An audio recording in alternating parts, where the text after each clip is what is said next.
नमस्कार साथियों, स्कूल व्याख्याता के फर्स्ट पेपर की बात हम इस वीडियो में करेंगे। ये छोटा सा वीडियो है और इसमें मैं आपको केवल सटीक जानकारी, किन किन पुस्तकों का हम अध्ययन करें, किन चीज़ों की सहायता लें ताकि फर्स्ट पेपर में हमारा अच्छा स्कोर हो जाए। और आपको पता है कि फर्स्ट पेपर में पिछली बार से 40% अंक लाना भी अनिवार्य कर दिया गया था। कैटेगरी के हिसाब से छूट भी है, लेकिन 40% अंक, ये आपका 75 प्रश्न आपके आते हैं और कुल 150 अंक का आपका मामला है। एक क्वेश्चन 2 नंबर का है और इसमें 40% अंक लाने अनिवार्य है। तो हम किन पुस्तकों की सहायता लें और किस प्रकार इसको पढ़ें ताकि हमारा केवल 40% ही नहीं अच्छा स्कोर, अच्छी लीड ली जा सके। कई तो ऐसे होते हैं इस प्रश्न पत्र के बल पर सिलेक्शन भी ले लेते हैं, और इस भर्ती में इस प्रथम प्रश्न पत्र की बहुत बड़ी भूमिका होती है। फर्स्ट पेपर की बहुत ही इंपॉर्टेंट पेपर है फर्स्ट पेपर। अब इसमें देखिए, ज़्यादा देर न करते हुए हम काम की बात करें। सबसे पहले मैं इन चीज़ों को लूँगा, साइंस, मैथ, रीजनिंग, हिंदी और इंग्लिश। आपको मैं बता दूँ, इसमें इतिहास, राजस्थान और भारत के इतिहास के 15 क्वेश्चन, ज्योग्राफी के 10 क्वेश्चन, पॉलिटिकल साइंस के 5 क्वेश्चन, एजुकेशन मैनेजमेंट के 10 क्वेश्चन, करंट अफेयर के 10 क्वेश्चन, ठीक है। साइंस के 5, मैथ के 5, रीजनिंग के 5, हिंदी के 5 और इंग्लिश के 5। इस प्रकार कुल 75 प्रश्न आते हैं। 150 अंक का मामला है, 150 अंक। अब सबसे पहले मैं बात करूँगा इनकी, जो छोटे छोटे पार्ट हैं। 5 क्वेश्चन साइंस के, 5 मैथमेटिक्स के। रीजनिंग में कोई दिक्कत नहीं। रीजनिंग में आप विगत परीक्षाओं के आरपीएससी के पेपर उठाइए और देखिए उनका पैटर्न, किस प्रकार के रीजनिंग के क्वेश्चन आते हैं उनको कर लीजिए। यहाँ तक किसी को दिक्कत नहीं आती रीजनिंग में। यहाँ तो आर्ट्स वाले और साइंस वाले लगभग सब कर लेते हैं, ठीक है। पेज फंसता है यहाँ पे साइंस और मैथ में।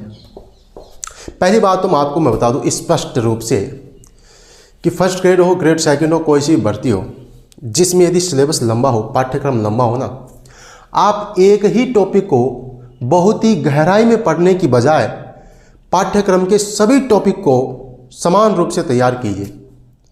भाई हो सकता है यदि समय कम हो ना तो हम किसी चीज़ को स्किप कर दें, किसी भी पार्ट को स्किप कर दें, लेकिन अभी भर्ती नहीं आई है, भर्ती में समय है, इसलिए किसी भी पार्ट को स्किप किए बिना एक एक चीज़ को हम अच्छे से तैयार कर लें ताकि हमें कोई पछतावा ना हो। आपको पता है कि यहाँ पर आर्ट्स में इतिहास का पेपर, जैसे मैं फर्स्ट ग्रेड इतिहास से हूँ और मैं बीएससी मैथमेटिक्स से हूँ, ठीक है, तो मैंने इन चीज़ों में लीड ली है। साइंस, मैथ और रीजनिंग इनमें लीड ली है। फर्स्ट पेपर में मेरा अच्छा स्कोर है। तो आप जो आर्ट्स के जो विद्यार्थी हैं ना, यदि उनके पास समय है तो आप इन पर अवश्य ध्यान दें। आप एक टॉपिक को अच्छे से कर लेते हैं, बहुत गहराई से यहाँ से प्रश्न नहीं जाने दूंगा। हो सकता है वहाँ से सही भी हो जाए, हो सकता है वहाँ से बहुत ज़्यादा डीपली क्वेश्चन आ जाए, फिर क्या करेंगे आप। और यहाँ से बिल्कुल सामान्य प्रश्न आ गए। सामान्य प्रश्न यदि यहाँ से आ जाते हैं ना तो आप अन्य बच्चों से पिछड़ जाते हैं। 5 क्वेश्चन 10 नंबर का मामला है साइंस, 5 क्वेश्चन मैथ के 10 नंबर का मामला है। और इतनी हार्ड कोई नहीं आती इसमें मैथमेटिक्स की, बहुत ज़्यादा हार्ड आती है। तो इनकी बात करेंगे। पहली बात तो आपको स्किप नहीं करना है क्योंकि भर्ती में समय है, मेरी राय में।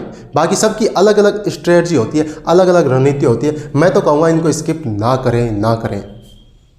अपने अभी से एक कॉपी बनाएं, रजिस्टर लें और छोटे छोटे नोट्स तैयार कर लें। देखिए, रीजनिंग में कोई दिक्कत नहीं, या आप विगत परीक्षाओं के प्रश्न पत्र उठाकर आराम से अभ्यास कर सकते हैं। बात आती है साइंस और मैथ की।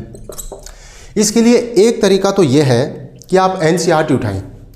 कक्षा 6 से 10 साइंस के क्या क्या टॉपिक हैं, उन टॉपिक को साइंस और मैथ के टॉपिक तैयार कर लें। एक तरीका तो ये है।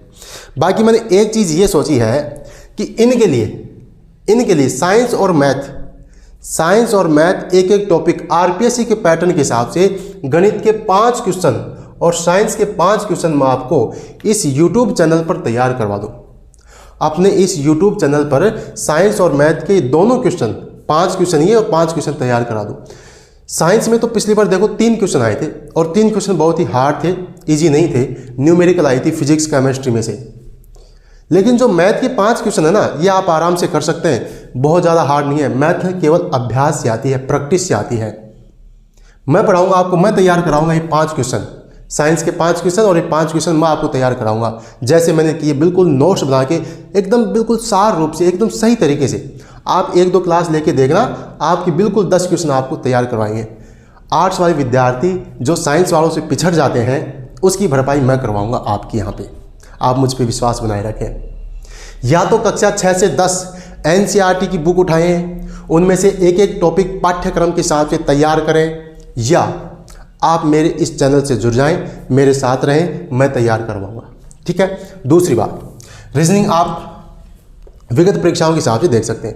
अब हिंदी में पाठ्यक्रम लें, RPSC का सिलेबस लें और सिलेबस में जो जो टॉपिक हैं उनको राघव प्रकाश की बुक से तैयार करें। हिंदी में पाठ्यक्रम के एक एक बिंदु को राघव प्रकाश सर की बुक से तैयार करें।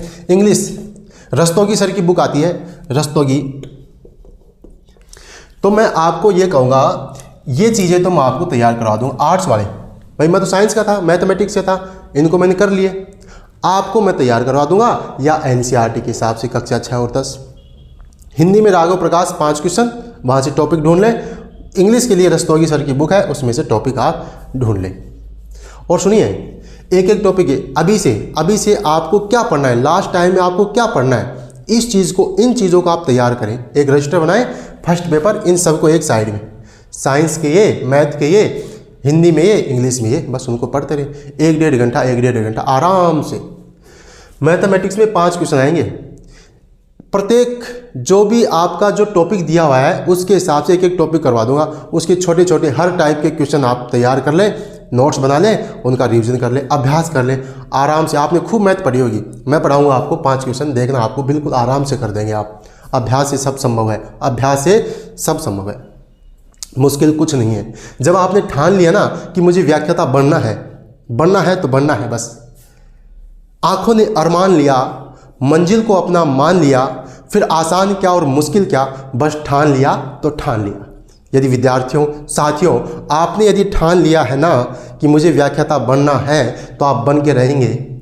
आपको कोई नहीं हरा सकता जब तक आप खुद हार नहीं मानेंगे, जब तक आप खुद हार नहीं मानेंगे।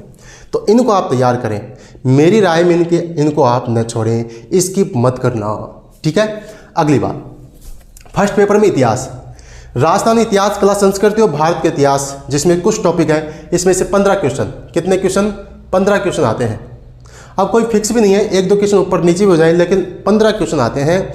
और 15 क्वेश्चन के लिए आपको सजेस्ट करूंगा मैं 2 बुक, एक तो नाथ और एक PSP सर। 15 क्वेश्चन के लिए 2 सजेस्ट करूंगा, इनमें से कोई सी भी एक ही लेनी है, 50 नहीं लेनी है। सबसे बड़ी गलती विद्यार्थी यही करता है कि हम कंटेंट बहुत ज़्यादा इकट्ठा कर लेते हैं, जबकि पढ़ना एक ही है। मैंने जो पहले चांस में जो सिलेक्शन लिया ना, उसका राज यही है। पुलिस की नौकरी करते हुए मैंने सिलेक्शन लिया है, उसका राज यही है कि मैंने एक ही चीज़ पढ़ी है, उसी को पढ़ा है बार बार। इतिहास पहली बार पढ़ रहा हूँ, कितना लंबा था, लेकिन मेरे पास जो कंटेंट था, जो सीमित सोर्स था, उसी पे मैंने आंख बंद करके विश्वास किया, उसी को बार बार पढ़ा। फालतू की चीज़ मैंने ध्यान ही नहीं दिया। खूब यूट्यूब पर दुनिया भर की चीज़ें, इतनी किताबें पढ़ लो। इतिहास के लिए भी मैं अलग से वीडियो बनाऊंगा एक, उसमें बताऊंगा कि आप किस प्रकार फर्स्ट ग्रेड में केवल सीमित सामग्री के माध्यम से चयन ले सकते हैं, केवल और केवल सीमित सामग्री से। उसके लिए अलग वीडियो बनाऊंगा मैं। तो इसमें राजस्थान और इंडिया, इसके लिए एक बुक ले लें, या तो नाथ या PSP सर, आदरणीय पप्पू सिंह प्रजापत सर। इतिहास में तो इनका कहना ही क्या है, और उनकी किताबें आती है बड़ी बड़ी।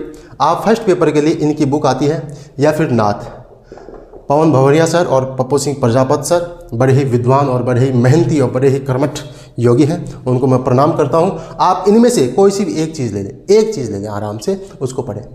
फिर है ज्योग्राफी और पॉलिटिकल साइंस। देखो, ज्योग्राफी और पॉलिटिकल साइंस, इन दोनों के लिए आप नाथ की, दोनों में नाथ आती है, इन दोनों के लिए एक बुक पढ़ें, नाथ। ज्योग्राफी भी मिल जाएगी राजस्थान, और पॉलिटिकल साइंस भी मिल जाएगी आपको, भारत और राजस्थान। जो टॉपिक है ना आपके, जो टॉपिक हैं आपके पाठ्यक्रम के अनुसार, उनको सिलेक्ट कर लें आप, उनको चिन्हित कर लें, उनको पढ़ें बार बार। जैसे जो आयोग आएंगे पॉलिटिकल साइंस में, उन आयोग का अलग से एक पेज बनाएं और मेन चीज़ें लिख लें। तुलनात्मक अध्ययन करते हुए पढ़े। तुलनात्मक, इस आयोग में ये है, इस आयोग में ये है, उसके लिए भी अपन बात करेंगे पॉलिटिकल साइंस में भी। ठीक है, आप नात ले लें। फिर है आपका शैक्षिक प्रबंधन, शैक्षिक प्रबंधन, स्कूल मैनेजमेंट। ठीक है, अब देखिए इसमें आप SS यादव, इसके अलावा कुछ लेनी नहीं है। कलाम पब्लिकेशन, कलाम पब्लिकेशन में SS यादव सर की बुक आती है शैक्षिक प्रबंधन, उसमें से अपने टॉपिक लें, स्पेशल इसी के लिए आती है और उसके शॉर्ट नोट्स बनाएं। मैं बताऊं आपको, किताब पढ़ लें, किताब को एक बार ही पढ़नी है। हम क्या करते हैं, किताब को पढ़ लें, अरे बहुत ज़्यादा सिलेबस है, सेकंड पेपर अलग से है, उसमें आप एक एक टॉपिक को संक्षिप्त रूप से लिख लें अपने नोट्स में, ताकि उसका बार बार रिवाइज कर सकें, तब क्वेश्चन सही होंगे आपके, कंफ्यूज नहीं होंगे। और कंफ्यूज नहीं होंगे तो नेगेटिव नहीं होगी। सही बात बता रहा हूँ, सत्य बात बता रहा हूँ, आपको अनुभव की बात बता रहा हूँ। 10 क्वेश्चन शैक्षिक प्रबंधन इस बुक से तैयार करें और इस बुक में एक एक टॉपिक के शॉर्ट नोट्स खुद हाथ से बनाएं, मेहनत करें। सही बता रहा हूँ। अगली है करंट अफेयर्स। करंट अफेयर्स के लिए अभी से बिल्कुल भी तैयारी नहीं करनी है। इसके लिए अभी से मैं तो कह रहा हूँ, आपके पाठ्यक्रम में यदि न्यूज़पेपर नहीं है ना, तो न्यूज़पेपर भी मत पढ़ो, कुछ मत पढ़ो, केवल और केवल ये सब पढ़ो। करंट में जिस दिन एग्जाम तिथि घोषित हो जाए उसके 1 साल के लिए वार्षिकांक लाना है। क्या लाना है? वार्षिकांक। विनोद स्वामी या मूमल या विनोद स्वामी, इनमें से लेके आना है आपको। इसके लिए विनोद स्वामी जी की करंट ले आना, वार्षिकांक ले आना। ये निकालते हैं, फर्स्ट ग्रेड, सेकंड ग्रेड, इनके लिए स्पेशल काम करते हैं ये सर। और आपको इनका वार्षिकांक उठा लेना, उसको पढ़ लेना, फालतू टेंशन नहीं लेनी है। करंट के लिए यूट्यूब पर दिमाग खराब नहीं करना है, समय खराब नहीं करना है। लोग पता नहीं अखबार में से छांटते हैं, ढूंढते हैं, क्यों समय खराब कर रहे हो? जब ये लोग मेहनत कर रहे हैं ना, ये लोग मेहनत करके आपको दे रहे हैं ना, उसको पढ़ो ना। उसमें से क्या नहीं आ रहा बताओ? सब कुछ आ रहा है। कोई 1-2 क्वेश्चन जो बाहर आएगा वो किसी को नहीं आएगा, चाहे आप कितना ही अखबार पढ़ लें, कुछ भी कर लें।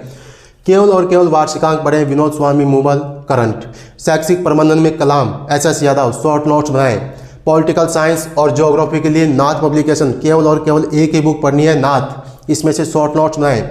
हिस्ट्री के लिए राजस्थान और इंडिया के लिए नाथ या PSP सर, कोई सी भी एक ले लें, दोनों ही बेहतरीन है, कोई सी भी एक लें और अपनी तैयारी करें। और इसके लिए अपन अलग से भी काम करेंगे। अपने इस चैनल पर जो फर्स्ट पेपर है उसमें जो साइंस अभ्यर्थियों के लिए बिल्कुल आसान भाषा में गुप्त काल, भारतीय इतिहास में गुप्त साहित्य, ये सब चीज़ें पढ़ाऊँगा आपको। और जो भी मेरे से बनेगा वो पूरी मेहनत करूँगा और आपको सहयोग करूँगा साथियों। इसके लिए आप तैयार हो जाएं। साइंस और मैथ के लिए कमर कस लें। इसके लिए जल्द ही हम तैयारी शुरू करेंगे। अभी ग्रेड 2 के लिए मैं इतिहास विषय के एक टॉपिक करवा रहा हूँ। जो संस्कृत एजुकेशन का एग्ज़ाम है दिसंबर में, उसका सिलेबस हो जाता है, उसमें मैंने विश्व इतिहास करवा दिया। और भक्ति काल चल रहा है, प्राचीन और मध्यकाल के कुछ टॉपिक हैं। उसके बाद में अपन काम करेंगे फर्स्ट पेपर पे, ग्रेड 1 के फर्स्ट पेपर पे काम करेंगे और इसकी बेहतरीन तैयारी करेंगे साथियों। तो देखिए, और भी यदि आपकी कोई क्वेरी है तो डिस्क्रिप्शन में टेलीग्राम चैनल है, उससे आप जुड़ जाएं और मुझे कमेंट कर सकते हैं, मुझसे संपर्क कर सकते हैं। आपकी हर प्रकार की सहायता के लिए मैं तैयार हूं। ठीक है, उम्मीद है आपको चीज़ें समझ में आई होंगी। और बाकी तो मेहनत का कोई विकल्प नहीं होता साथियों। यूट्यूब पर हज़ारों वीडियो हैं, हज़ारों, कहीं से देख लीजिए। सब अपने अनुभव से बातें बताते हैं। आपको पहचानना है कि कौन सही बता रहा है, कौन गलत बता रहा है। और किसी एक ही बात मान लीजिए और तैयारी शुरू कर दीजिए, निश्चित रूप से सिलेक्शन होगा। मैं इतिहास विषय में बिल्कुल नया था, मुझे क ख ग भी नहीं आता था, ABCD भी नहीं आती थी। मैंने भी आंख बंद करके किसी पे विश्वास किया, चीज़ों को पढ़ा, पहली ही तैयारी में, पहले अटेम्प्ट में सिलेक्शन हो गया ईश्वर की कृपा से। लेकिन ऐसा नहीं है कि जिसका सिलेक्शन नहीं हो उन्होंने मेहनत नहीं की, उन्होंने भी की है, लेकिन दिन नहीं था उनका आपका। तो आप फिर से उठें, फिर तैयारी करें। देखिए, जब पूर्ण विराम लग जाता है ना, पूर्ण विराम, तो वाक्य समाप्त हो जाता है, लेकिन इसके बाद ही नए वाक्य की शुरुआत भी होती है। तो आप तब तक नहीं हार सकते जब तक खुद हार नहीं माने। तो ठीक है साथियों, ये था अपना एक छोटा सा वीडियो। उम्मीद है आपको चीज़ें समझ में आई होगी। मिलते हैं नए वीडियो में। जय हिंद, जय भारत।